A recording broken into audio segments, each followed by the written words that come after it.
الحمدللہ رب العالمین والصلاة والسلام علی سید الانبیاء والمرسلین وعلی آلہ واصحابہ اجمعین اما بعد فاعوذ باللہ من الشیطان الرجیم بسم اللہ الرحمن الرحیم وَذَنُّونِ إِذْ ذَهَبَ مُغَاضِبًا فَظَنَّ أَن لَّن نَّقْدِرَ عَلَيْهِ فَنَادَىٰ فِي الظُّلُمَاتِ أَن لَّا إِلَٰهَ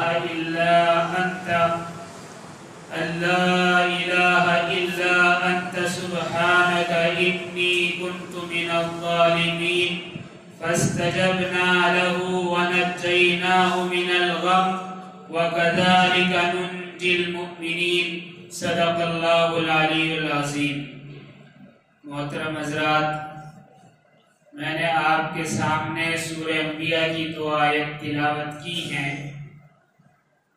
ان 2 آیتوں سے پہلے اور ان کے بعد میں اللہ رب العزت نے بہت سارے انبیاء علیہ السلام کا تذکرہ کیا ہے، لیکن یہ 2 آیتیں جو میں نے پڑھی ہیں اس میں اللہ رب العزت نے اپنے ایک پیغمبر کا ایک ایسا واقعہ جو بڑا حیرت انگیز ہے اور بہت لمبا ہے، صرف 2 آیتوں میں سمیٹ کر بیان فرما دیا ہے۔ آیت کا ترجمہ ہے، پہلی آیت میں اللہ رب العزت ارشاد فرما رہے ہیں، اور مچھلی والے کو یاد کرو جب وہ ناراض ہو کر چل دیا اور خیال کیا کہ ہم اس پر تنگی نہ کریں گے، بالآخر وہ اندھیروں کے اندر سے پکار اٹھا، تیرے سوا کوئی معبود نہیں، تو پاک ہے، بے شک میں اپنے اوپر ظلم کرنے والوں میں سے ہوں۔ دوسری آیت میں اللہ رب العزت نے پھر ارشاد فرمایا، تو ہم نے اس کی پکار سن لی اور اسے غم سے نجات دے دی، اور ہم ایمان والوں کو اسی طرح بچا لیا کرتے ہیں۔ یہاں مچھلی والے سے مراد حضرت یونس علیہ السلام ہیں۔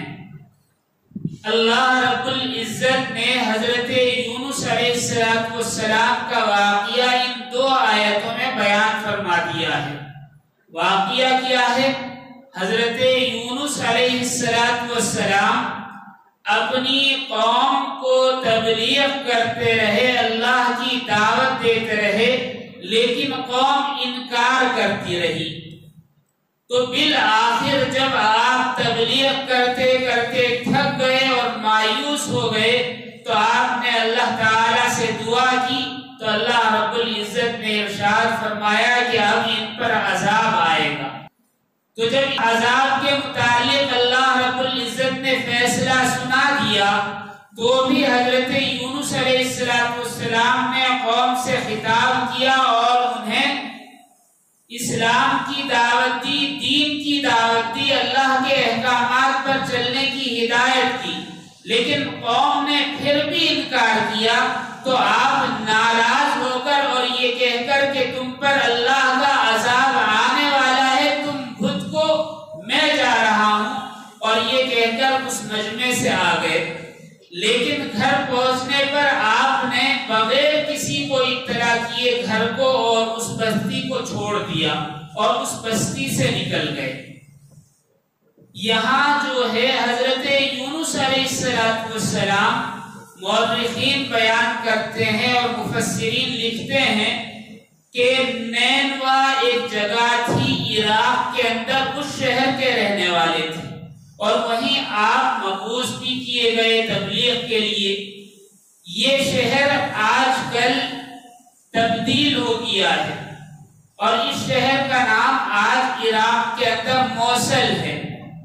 موصل کے آپ رہنے والے تھے، موصل کو آپ نے چھوڑ دیا اور وہاں سے ترشیش جسے آج کے زمانے میں تیونس کہا جاتا ہے، وہاں جانے کے لیے باہر نکل گئے۔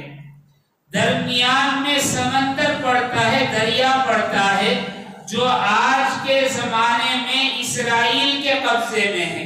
ایک جگہ ہے یافا کے نام سے، اس جگہ آپ کشتی میں سوار ہوئے اور کشتی کے ذریعے یہ چاہا کہ دوسرے ساحل پر اتر جائیں۔ جب کشتی منجھار میں پہنچی اور خوب لہروں کے درمیان پہنچی تو بھور میں پھنس گئی، یعنی یہ دائرے میں پانی گھومتا ہے جس میں آنے کے بعد یہ بات یقینی ہو جاتی ہے کہ اب حادثہ ضرور ہوگا اور کشتی غرقاب ہو جائے گی۔ تو ایسے میں اس زمانے میں یہ رواج اور دستور تھا، یہ وہ گمان کرتے تھے کہ جو آدمی اپنے آقا سے بھاگا ہے، یعنی جو غلام اپنے آقا سے بھاگا ہے، اس کے اس گناہ کی وجہ سے کشتی بھور میں پھنستی ہے۔ تو انہوں نے کہا کہ ایسا لگتا ہے ہم میں سے کوئی آدمی ہے جو اپنے آقا سے بھاگا ہوا ہے۔ تو انہوں نے قرآن اندازی کی، تینوں مرتبہ حضرت یونس علیہ السلام کا نام نکلا۔ حضرت یونس نے کہا کہ ہاں بھائی میں بھاگا ہوا ہوں۔ آپ کو اس وقت احساس ہوا، بھول ہوئی ہے کہ اللہ کے عذاب کی اطلاع تو میں نے قوم کو کر دی تھی، لیکن اللہ کی اجازت کے بغیر میں شہر سے نکل آیا ہوں اور قوم کو چھوڑ آیا ہوں، اللہ کی اجازت لینا میں بھول گیا۔ لہٰذا انہوں نے یہ سمجھ کر کہ بغیر اجازت کے میں اللہ سے نکل آیا ہوں، اس لیے میں اللہ کا باغی ہوں، یعنی اپنے مالک کو چھوڑ آیا ہوں، اور یہ کہہ کر خود ہی پانی میں چھلانگ لگا دی۔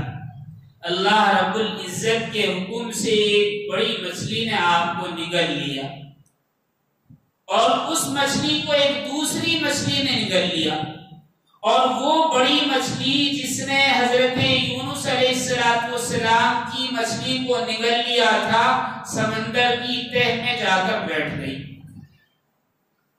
اس واقعے کو قرآن کریم نے جو بیان کیا ہے فنادا فی الظلمات، یہاں جو لفظ استعمال کیا ہے ظلمات، یہ اپنے اندر معنی رکھتا ہے۔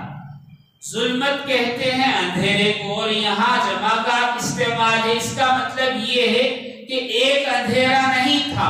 بعض لوگ کہتے ہیں کہ ایک ہی مچھلی نے نگل لیا، نہیں، قرآن کریم خود بیان کر رہا ہے کہ اندھیروں میں حضرت یونس علیہ السلام تھے، جہاں سے انہوں نے اپنے رب کو پکارا۔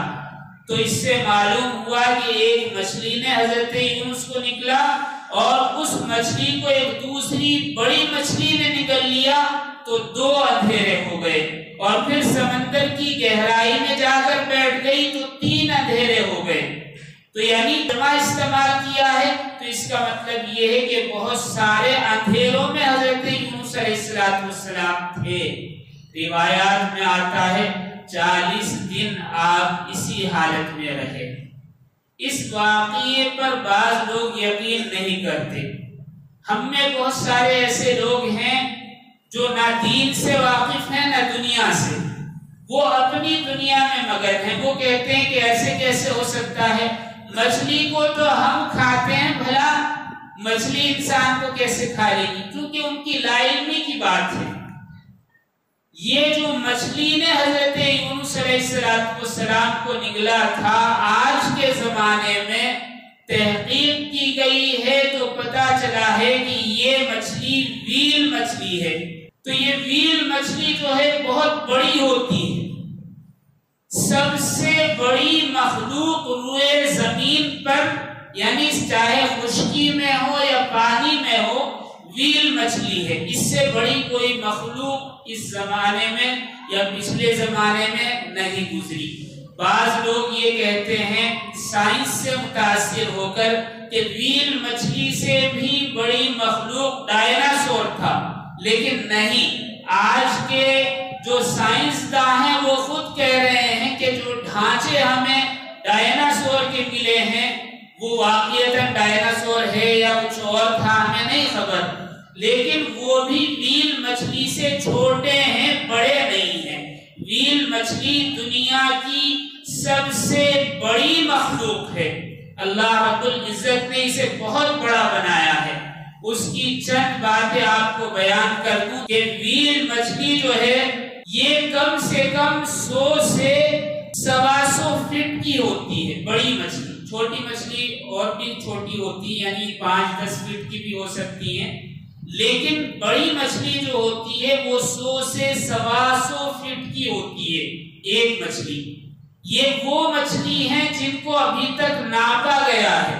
ہو سکتا ہے اس سے بھی بڑی مچھلیاں سمندر میں ہوں اور انسان اس کو ناپ نہ سکا ہو ابھی تک یا دیکھ نہ سکا ہو. اس کا منہ جو ہوتا ہے بہت بڑا ہوتا ہے، اتنا بڑا ہوتا ہے کہ 10 آدمی کھڑے ہو کر اپنا ہاتھ ایسے اٹھا لیں تو اس کے حلق کو نہ چھو سکیں. 10 آدمی اس کے منہ میں کھڑے ہو سکتے ہیں، اتنی بڑی مچھلی ہوتی ہے. اور اس کا وزن 173 ٹن سے لے کر 181 ٹن تک ہوتا ہے. اس کی جو زبان یعنی جیب ہوتی ہے اس کا وزن افریقی ہاتھی کے برابر ہوتا ہے. ایک افریقی ہاتھی میں وزن 2.7 سے لے کر 6 ٹن تک ہوتا ہے، یعنی 3.5 سے لے کر 6 ٹن تک کا ہاتھی ہوتا ہے. اتنا وزن اس کی جیب میں ہوتا ہے، زبان میں ہوتا ہے.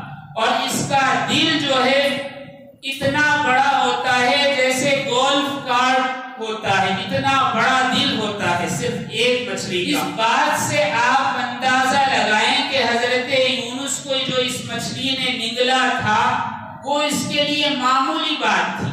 کیا کہ ایک لقمے میں 500 کلو گوشت کھاتی ہے یہ مچھلی ایک لقمے میں. اور اگر یہ اپنا پورا منہ ایسے کھول لے تو اس کے پورے منہ میں تقریباً 90 ٹن گوشت سما سکتا ہے ایک وقت میں. اللہ اکبر اللہ اکبر.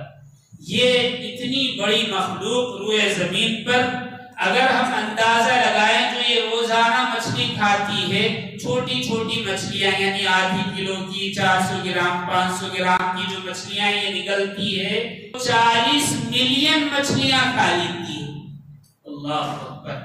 آدمی گن نہیں سکتا، شمار نہیں کر سکتا. اور سب سے بڑی بات یہ ہے کہ یہ اگر اس کو ضرورت ہو تو بغیر خوراک کے بغیر کچھ کھائے پیے 6 مہینے تک یہ سمندر کی تہ میں رہ سکتی ہے. اور سمندر کی تہ میں 3280 فٹ نیچے تک اس کو جانچا گیا اور پایا گیا کہ اتنے نیچے اتنے اندھیرے میں رہی ہے اور کئی گھنٹے کئی دن بغیر سانس کے رہ لیتی ہے. اللہ اکبر. اللہ رب العزت نے ایسا اسے تخلیق فرمایا ہے. حضرت یونس علیہ السلام ایسی کسی مچھلی یا اس سے کوئی اور بڑی مچھلی ہوگی اس کے پیٹ میں رہے. روایات میں آتا ہے کہ 40 دن حضرت یونس علیہ السلام اس مچھلی کے پیٹ میں رہے. پھر اللہ کے حکم سے حضرت یونس علیہ السلام کے کانوں میں وہ جملے آئے جو قرآن کریم نے بیان کیے ہیں. لا الہ الا انت سبحانک انی کنت من الظالمین. کہ اے اللہ تیرے سوا کوئی معبود نہیں ہے، ساری پاکیزگی تیرے لیے ہے اور میں اپنی جان پر ظلم کرنے والوں میں سے ہوں. جب آپ نے اللہ سے التجا کی، دعا کی، تو اللہ رب العزت کے حکم سے اس بڑی مچھلی نے چھوٹی مچھلی کو اگل دیا اور اس چھوٹی مچھلی نے حضرت یونس علیہ السلام کو ساحل پر آ کر اگل دیا. حضرت ابن عباس کی روایت ہے، ترمذی شریف میں ہے، وہ بیان کرتے ہیں کہ اس وقت حضرت یونس علیہ السلام کی حالت ایک پیدا ہونے والے بچے کی سی تھی. سارے جسم سے بال ختم ہو گئے تھے، کھال اتر گئی تھی، بالکل ایسے نحیف کمزور کے ہلنے کی طاقت آپ میں نہیں تھی. تو اللہ رب العزت نے اس ساحل پر ایک بیل اگائی جسے آج ہم کدو یا لوکی کی بیل کہتے ہیں. اس کی ٹھنڈی ٹھنڈی چھاؤں میں آپ بہت عرصے تک پڑے رہے. کچھ روایات میں آتا ہے 40 دن، کچھ میں آتا ہے 4 مہینے. اور ایک ہرنی نے یا ایک بکری نے، کسی نے آپ کو آ کر اللہ کے حکم اسے دودھ پلایا اور آپ میں طاقت آئی اور پھر آپ اپنی قوم کی طرف لوٹے۔ یہاں ایک بات اور بھی ہے، یہ تو پرانا واقعہ ہے، ہم یہ سوچتے ہیں کہ یہ تو نبی کے ساتھ پیش آیا ہے تو ہو سکتا ہے کہ یہ خاص واقعہ ہو، یقیناً خاص ہے۔ کیوں؟ اللہ رب العزت نے آخر آیت میں ارشاد فرما دیا کہ ہم ایمان والوں کو اسی طرح بچا لیتے ہیں۔ تو یہ واقعہ تو پچھلی امتوں میں گزرا ہے، یعنی حضرت یونس علیہ السلام جو پیغمبر تھے ان کے ساتھ گزرا ہے۔ نبی کریم صلی اللہ علیہ وسلم کی ایک حدیث ہے جس کا مفہوم یہ ہے کہ پچھلی امتوں میں جو کچھ ہو چکا وہ اس امت میں بھی ہوگا، یعنی اللہ رب العزت نے عجیب و غریب واقعات یا عجیب و غریب حالات یا اور عبرت انگیز واقعات پچھلی امتوں میں رونما فرمائے، اس امت میں بھی وہ ہوں گے۔ حدیث کا مفہوم یہ ہے، بہت پرانی بات نہیں، 2-2.5 سال پرانی بات بیان کر رہا ہوں۔ ہسپانیہ کا ایک مچھیرا، مچھلی پکڑنے والا سمندر میں گیا اور وہاں جانے کے بعد اس نے مچھلیاں پکڑی، لیکن طوفان جو آیا تو اس کی کشتی غرق ہو گئی اور پانی میں وہ بہہ گیا۔ جو کوسٹ گارڈ ہوتے ہیں انہوں نے بہت تلاش کیا، لیکن جب وہ نہیں ملا تو اعلان کر دیا گیا کہ فلاں ماہی گیر یا مچھلی پکڑنے والا غرق ہو گیا ہے، اس کا کوئی نام و نشان نہیں ہے۔ اپنی فہرست میں لکھ لیا کہ فلاں آدمی مردہ قرار دے دیا گیا ہے۔ اچانک چند دن کے بعد وہ آدمی نظر آنے لگا تو پولیس نے اس سے تحقیقات کی کہ کیا معاملہ ہے، تم تو مچھلی پکڑنے گئے تھے اور پھر ملے نہیں، طوفان میں تمہاری کشتی تباہ ہو گئی، اس کے آثار ملے تھے، ہم نے تمہیں مردوں میں شمار کر لیا، تم کہاں تھے، اتنے دن غائب رہے، ماجرا کیا ہے؟ تو اس نے عجیب و غریب داستان سنائی۔ اس نے کہا یعنی اس ماہی گیر جس کا نام لوگی مارکیز تھا، اس نے بتایا کہ جب کشتی غرق ہو گئی اور میں سمندر میں بہنے لگا تو ایک مچھلی آئی اور اس نے مجھے نگل لیا۔ جب میں اس کے پیٹ میں گیا تو مجھے بڑی چکنائی سی محسوس ہوئی اور کچھ گھٹن سی محسوس ہوئی اور میں سمجھ گیا کہ میری موت واقع ہونے والی ہے، لیکن مجھے سانس آتا رہا اور میں زندہ رہا، مرا نہیں۔ میرے ہاتھ پر جو واچ بندھی ہوئی تھی جس میں ریڈیم لگا ہوا تھا، اس کی وجہ سے مجھے ٹائم اور ڈیٹ کا اندازہ ہوتا رہا کہ کتنا وقت گزرا ہے۔ جب پورے 3 دن گزر گئے تو اس مچھلی نے مجھے ساحل پر اگل دیا۔ اس مچھیرے نے بتایا کہ جب میں اس کے پیٹ میں تھا تو مجھے انتہائی اندھیرا محسوس ہوا، ایسا اندھیرا کہ جس کا میں تصور نہیں کر سکتا۔ دوسری بار مجھے وہاں اتنی بدبو محسوس ہوئی کہ میرا دم نکلنے کو ہوتا رہا کہ شاید اب مر جاؤں، لیکن میں زندہ رہا۔ تیسری بات، مجھے پیاس بالکل نہیں لگی، اس لیے کہ وہاں اتنی زیادہ ٹھنڈ تھی کہ میں ٹھٹرتا رہا۔ اور چوتھی بات یہ کہ مجھے جب بھوک لگتی تھی تو مچھلی کے پیٹ میں ہی بہت ساری مچھلیاں تھیں کہ میں انہیں کچا کھا لیتا تھا اور میں گزر بسر کر لیتا۔ 3 دن کے بعد جب مچھلی نے مجھے اگلا تو پھر مجھے کئی گھنٹوں کے بعد ہوش آیا، دھوپ کی تمازت سے کچھ طاقت پیدا ہوئی اور کچھ لوگ مجھے اٹھا کر لائے۔ یہ تو ابھی کا واقعہ ہے۔ پچھلے سال پرتگال میں بھی ایسا ہی واقعہ پیش آیا۔ غوطہ خور جو پانی میں ڈبکی لگاتے ہیں، وہ ڈبکی لگانے کے لیے تیاری کر رہے تھے، 2 تھے، دونوں کو اچانک ایک ویل نے آ کر نگل لیا اور نگلنے کے بعد وہاں سے غائب ہو گئی۔ جو آس پاس لوگ تھے مددگار وہ پریشان ہو گئے کہ اب کیا ہوگا، لیکن تھوڑے سے فاصلے پر جا کر اس مچھلی نے ان کو اگل دیا، یعنی وہ بچ گئے، اللہ رب العزت نے ان کو بچا دیا۔ بہرحال اس واقعے سے 2-3 باتوں کا پتہ چلتا ہے۔ ایک یہ کہ ہر حالت میں اللہ رب العزت کے احکامات کی پابندی کی جائے۔ یہ واقعہ کیوں پیش آیا حضرت یونس علیہ السلام کے ساتھ؟ اس لیے کہ آپ نے قوم کو عذاب کی اطلاع تو کر دی تھی، لیکن اس بستی سے اللہ کی اجازت کے بغیر نکل گئے تھے، تو یہ بھول ہوئی۔ اس بھول کی پاداش میں اللہ رب العزت نے آپ کے ساتھ یہ واقعہ پیش کیا کہ آپ کو مچھلی نے نگل لیا اور 40 دن کے بعد آپ کو اگلا۔ دوسری بات، کسی بھی مصیبت کے وقت چاہے کیسی بھی تکلیف ہو، صرف اللہ ہی کو پکارا جائے اور اپنے گناہوں پر نادم ہوا جائے تو اللہ رب العزت فوراً نجات عطا فرما دیتے ہیں۔